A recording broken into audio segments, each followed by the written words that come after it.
Welcome back to this channel for practice problems for actuarial exams. My name is Krzysztof Ostaszewski. You can find information about me at smarturl.it/Jedi. My advice on how to pass actuarial exams is at smarturl.it/pass. This video channel is at smarturl.it/pass actuarial exams. And here you have information about online seminars for exams PFM, IFM, and LTAM that I teach, and also information about study manuals for those exams that I wrote.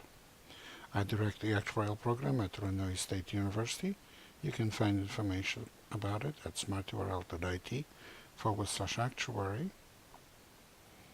If you would like to make a tax-deductible donation to support our students, please go to smarturl.it/help ISU actuary. Here's a problem for today for exam P on probability.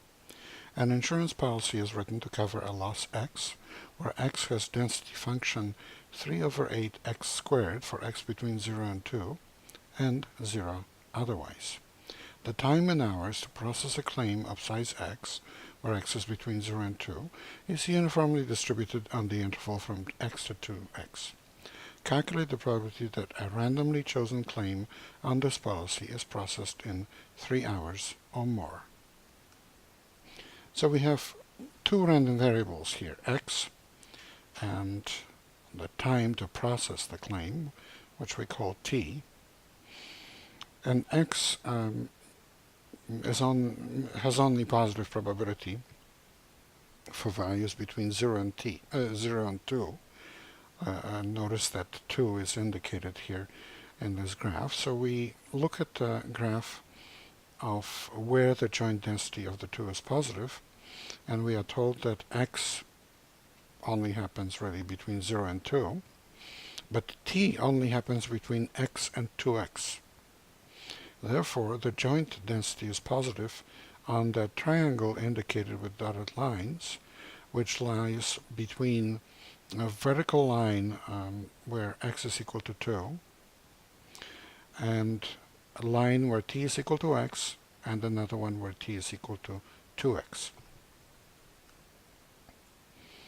And then we calculate the joint density of t and x from the definition of conditional density, because f sub t x of tx is equal to f sub x of x times f sub t of t, given that x is equal to x. That conditional density, well, we know that that the distribution is uniform between x and 2x, so that conditional density is equal to 1 over 2x minus x. And of course that's already 1 over x, and f sub x of x is equal to 3/8 x squared, so we get the joint density to be equal to 3/8 x for x between 0 and 2 and t between x and 2x. And then we take a careful look at the figure that I showed you, and note that x varies, how x varies for a given value of t. We see that for a value of t between 0 and 2, x varies between half t and t, and f sub t of t is equal to the integral from half t to t of 3/8 x dx, and that's equal to 9 over 64 t squared. While for t between 2 and 4, x varies between half t and 2, and f sub t of t is equal to the integral from half t to 2 of 3/8 x dx. And that's simply the integral of the joint density over all possible values of x. And that's equal to 3/4 minus 3t squared over 64. We're looking for a probability that t is more than 3, so we only need that second part of the density, which is for t between 2 and 4. So probability that t is more than 3 is the integral from 3 to 4, right? Because 4 is the maximum value of the density in that case, which is 3/4 minus 3t squared over 64. And that's just 3/4 times 1. We can just split this into two integrals, difference of two integrals. And the first one is the integral from 3 to 4 3/4 dt, which is just 3/4.